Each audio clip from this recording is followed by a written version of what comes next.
ಈ ಬಾರಿ ಚಿಕ್ಕಬಳ್ಳಾಪುರ ಜಿಲ್ಲೆಗೆ ಒಂದು ಕೂಡ ಸಚಿವ ಸ್ಥಾನ ಸಿಕ್ಕಿಲ್ಲ. ಇದ್ರ ಬಗ್ಗೆ ಮಾತನಾಡೋದಕ್ಕೆ ಮಾಜಿ ಸಚಿವರಾದಂತಹ ಎಂ.ಸಿ. ಸುಧಾಕರ್ ಅವರು ನಮ್ಮ ಜೊತೆ ಇರುವಂತದ್ದು. ಸರ್, ಚಿಕ್ಕಬಳ್ಳಾಪುರ ಭಾಗದಕ್ಕೆ ಈ ಬಾರಿ ಒಂದು ಸಹ ಸಚಿವ ಸ್ಥಾನ ಸಿಕ್ಕಿಲ್ಲ. ನೀವು ಕೂಡ ಸಚಿವ ಸ್ಥಾನದ ಆಕಾಂಕ್ಷಿಯಾಗಿದ್ರಿ, ಈ ಹಿಂದೆ ಕೂಡ ಸಚಿವರಾಗಿದ್ರಿ. ಇದ್ರ ಬಗ್ಗೆ ಏನ್ ಹೇಳ್ತೀರಿ ಸರ್? ನೋಡಿ, ಇದು ನಾವು ಯಾರು ನಿರೀಕ್ಷೆ ಮಾಡಲಿಲ್ಲ. ಚಿಕ್ಕಬಳ್ಳಾಪುರ ಒಂದೇ ಜಿಲ್ಲೆ ಅಲ್ಲ, ಹಲವಾರು ಜಿಲ್ಲೆಗಳು, ವಿಶೇಷವಾಗಿ ಕೋಲಾರ ಜಿಲ್ಲೆಗೂ ಸಿಕ್ಕಿಲ್ಲ. ಇದು ಯಾವ ಕಾರಣಕ್ಕಾಗಿ ಸಿಕ್ಕಿಲ್ಲ ಅಂತಕ್ಕಂಥದ್ದು ನಮ್ಗೆ ಇವತ್ತಿಗೂ ಅರ್ಥ ಆಗ್ತಾ ಇಲ್ಲ. ಏನು ಕಾರಣ ಇದಕ್ಕೆ ಅಂತ. ನನಗೆ ಹೈಕಮಾಂಡ್ ಅವರು, ವಿಶೇಷವಾಗಿ ಅವರು 3 ವರ್ಷ ಸಚಿವನಾಗಿ ಕೆಲಸ ಮಾಡುವಂಥದ್ದಕ್ಕೆ ಅವತ್ತು ಅವರು ಅವಕಾಶ ಮಾಡಿಕೊಟ್ರು.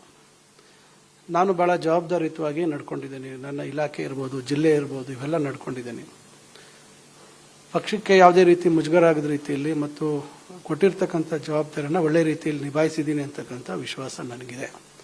ಆದರೆ ಯಾಕೆ ನನ್ನ ಕಾರ್ಯವೈಖರಿ ಇಷ್ಟ ಆಗಲಿಲ್ವಾ, ಇಲ್ಲ ಭ್ರಷ್ಟಾಚಾರ ಇತ್ತ ನನ್ನ ಇಲಾಖೆಯಲ್ಲಿ, ಅಥವಾ ಏನಾದರೂ ಪಕ್ಷಕ್ಕೆ ಹಾನಿ ಆಗ್ತಕ್ಕಂಥ ರೀತಿಯಲ್ಲಿ ನಡವಳಿಕೆ ಇತ್ತ ಗೊತ್ತಿಲ್ಲ ನನಗೆ. ಆದರೆ ನನಗೆ ಕೊಡದೇ ಇದ್ರೂ ನಮ್ಮ ಜಿಲ್ಲೆಯಲ್ಲಿ ಬೇರೆಯವ್ರು ಕೊಡ್ಬೋದಿತ್ತು. ಇಲ್ಲ, 2 ಜಿಲ್ಲೆಗೂ ಸೇರಿ ನಮ್ಮ ಜಿಲ್ಲೆ ಅಥವಾ ಕೋಲಾರ ಜಿಲ್ಲೆಯಲ್ಲಿ ಕೊಡ್ಬೋದಿತ್ತು.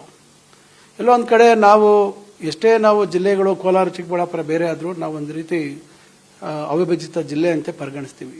ಅಲ್ಲಾದರೂ ಅವಕಾಶ ಮಾಡ್ಬೋದಿತ್ತು. ಅದರಿಂದ ಇದು ಬಹಳ ದೊಡ್ಡ ಮಟ್ಟದಲ್ಲಿ ನಿರಾಶೆ ಆಗಿದೆ. ಇದು ಬಹುಶಃ ಮುಂದೆ ಪಕ್ಷದ ಮುಂದಿನ ಚುನಾವಣೆಗಳ ಫಲಿತಾಂಶದ ಮೇಲೂ ದೊಡ್ಡ ಪರಿಣಾಮ ಬೀರುವಂತ ಅವಕಾಶ ಇದೆ. ಎಂ.ಸಿ. ಸುಧಾಕರ್ ಅವರಿಗೆ ಸಚಿವ ಸ್ಥಾನ ಮಿಸ್ ಆಗೋದಕ್ಕೆ ಕೆಲವೊಂದು ಷಡ್ಯಂತ್ರ ಆಗಿದೆ ಅನ್ನೋದು. ನಾನು ಷಡ್ಯಂತ್ರ ಅಂತ ಹೇಳೋದಿಲ್ಲ. ನಾನು ಮಾನ್ಯ ಮಾಜಿ ಮುಖ್ಯಮಂತ್ರಿಗಳು, ಆಗಿನ ನಮ್ಮ ಮುಖ್ಯಮಂತ್ರಿಗಳಾದಂಥ ಸಿದ್ದರಾಮಯ್ಯ ಸಾಹೇಬರಿಗೆ ಬಹಳ ಸಮೀಪವಾಗಿದ್ದೆ ನಾನು. ಯಾಕಂದರೆ ಅವರು ನನ್ನ ಮುಖ್ಯಮಂತ್ರಿಗಳು, ಬಹಳ ಅವ್ರ ಬಗ್ಗೆ ನನಗೆ ಗೌರವ, ಅಭಿಮಾನ, ಅವ್ರ ಕಾರ್ಯವೈಖರಿ, ಅವರಿಗೆ ಸಮಾಜದ ಬಗ್ಗೆ ಇರ್ತಕ್ಕಂಥ ಬದ್ಧತೆ,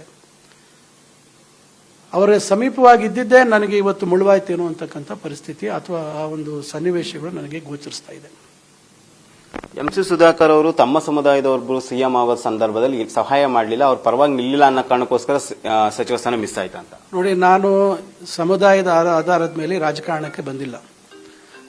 ನನಗೆ ಜನ, ಎಲ್ಲ ಜಾತಿ ವರ್ಗದ ಜನ ನನಗೆ ಮತ ಕೊಟ್ಟಿರ್ತಕ್ಕಂಥದ್ದು. ಇವತ್ತು ಸಮುದಾಯದ ಪರದವರು ಮುಖ್ಯಮಂತ್ರಿ ಆಗ್ತಾರೆ ಬಿಡ್ತಾರೆ ಅನ್ನೋದು ಕಾಂಗ್ರೆಸ್ ಪಕ್ಷದ ಹೈಕಮಾಂಡ್ ತೀರ್ಮಾನ. ಸಿದ್ದರಾಮಯ್ಯನವರು ಎಲ್ಲಿ ಪ್ರತಿರೋಧ ವ್ಯಕ್ತಪಡಿಸಲಿಲ್ಲ.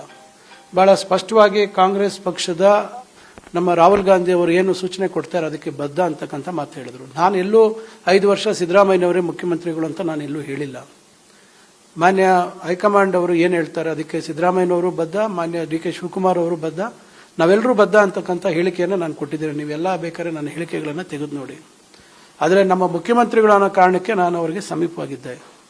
ಇವತ್ತು ಅದನ್ನ ಸಮುದಾಯ ಡಿಲ್ಲಿಗೆ ಬರಲಿಲ್ಲ, ಮತ್ತೊಂದು ಕಡೆ ಬರಲಿಲ್ಲ ಅಂತಕ್ಕಂಥದ್ದನ್ನ ಮಾಡೋದಾದ್ರೆ ಅದು ನನ್ನ ತಪ್ಪಲ್ಲ. ಅದು ನಾನು ಪಕ್ಷದ ತೀರ್ಮಾನಕ್ಕೆ ಬದ್ಧ ಅಂತ ಹೇಳಿದ ತಪ್ಪು ಅಂತ ಹೇಳಿದ್ರೆ ನಾನು ಅದಕ್ಕೆ ಹೆಚ್ಚು ಹೇಳಕ್ಕಾಗೋದಿಲ್ಲ.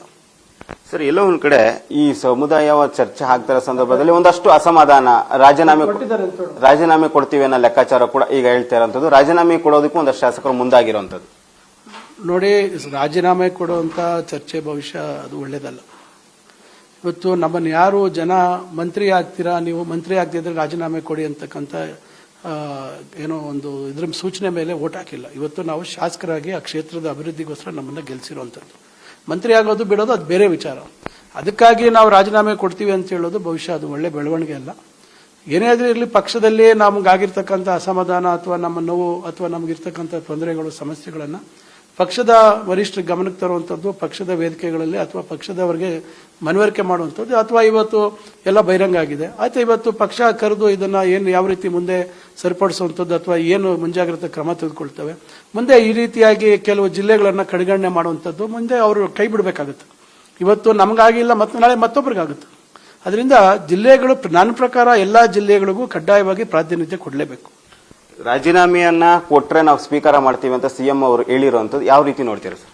ನೋಡಿ, ಅದು ಸಹಜವಾಗಿ ಒಂದು ಪಕ್ಷದ ಈ ಒಂದು ಇಂತಹ ಸಂದರ್ಭಗಳಲ್ಲಿ ಪಕ್ಷದ ಮುಖಂಡರು ಅಥವಾ ವೇದಿಕೆ ನಮ್ಮ ನಾಯಕರುಗಳು ಅದು ಹೇಳುವಂಥದ್ದು ಸಹಜ.